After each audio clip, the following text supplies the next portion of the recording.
ازيكم عاملين ايه؟ يا رب دايما تكونوا بخير. كل سنة وانتم طيبين. ان شاء الله النهاردة هنعمل مع بعض طريقة سهلة جدا جدا جدا بإذن الله. طريقة الرز البسمتي. بس انا مش هعمله بالرز البسمتي، انا هعمله بالرز المصري العادي.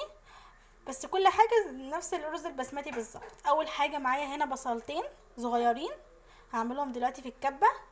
تاني حاجة دي البهارات، معلقه كاري ومعلقه كركم وورقتين ورق لوري وعودين خشب قرفه وثلاث حبهات مستكه ومعلقه ملح. من كل حاجه معلقه صغيره. اول خطوه معايا جبت حله وهحط فيها شويه زيت.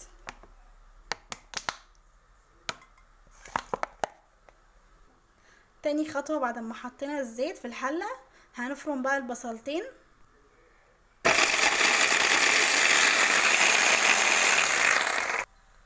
فرمتهم زي ما انتوا شايفين كده. هفضل بقى اقلب فيهم لحد ما ياخدوا لون. زي ما انتوا شايفين كده خلاص هي خدت لون. هنزل بقى بالبهارات اللي معايا.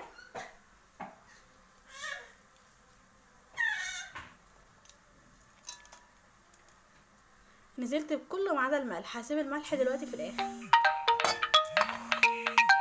معايا هنا بقى كوبايتين رز مصري عادي مش بسمتي، وهيطلع احسن من البسمتي باذن الله. غسلت كوبايتين رز كويس جدا جدا وصفيتهم من الميه.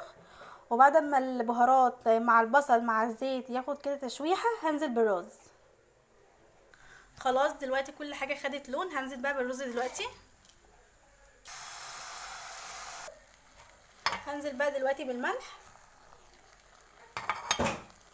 هنزل بقى دلوقتي بالميه زي الرز المصري عادي.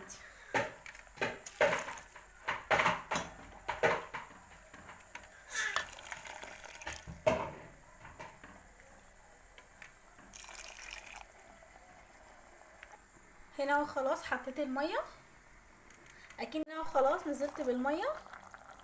هسيبه بقى يستوي براحته.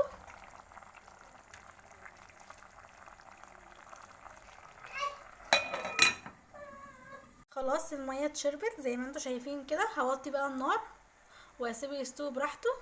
مش قادره اوصف لكم على الريحه، والله العظيم ريحته تحفه. هوطي بقى النار واسيبه يستوي براحته ونشوفه بعد ما يستوي.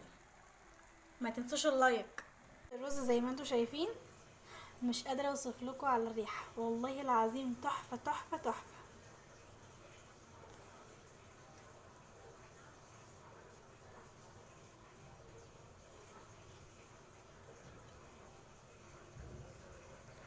لو عجبكم ما تنسوش اللايك والاشتراك وتفعلوا زر الجرس عشان يوصلكوا كل جديد، وتقولوا لي رايكم في الكومنتات لان رايكم بيفرق معايا جدا.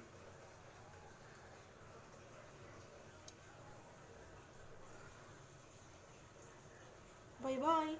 الرز زي ما انتوا شايفين مش قادره اوصف لكم على الريحه، والله العظيم تحفه تحفه تحفه.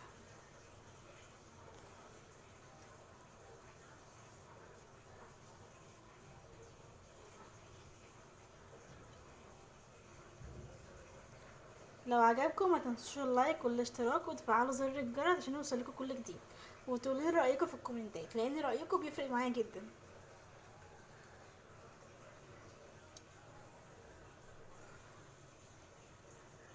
باي باي.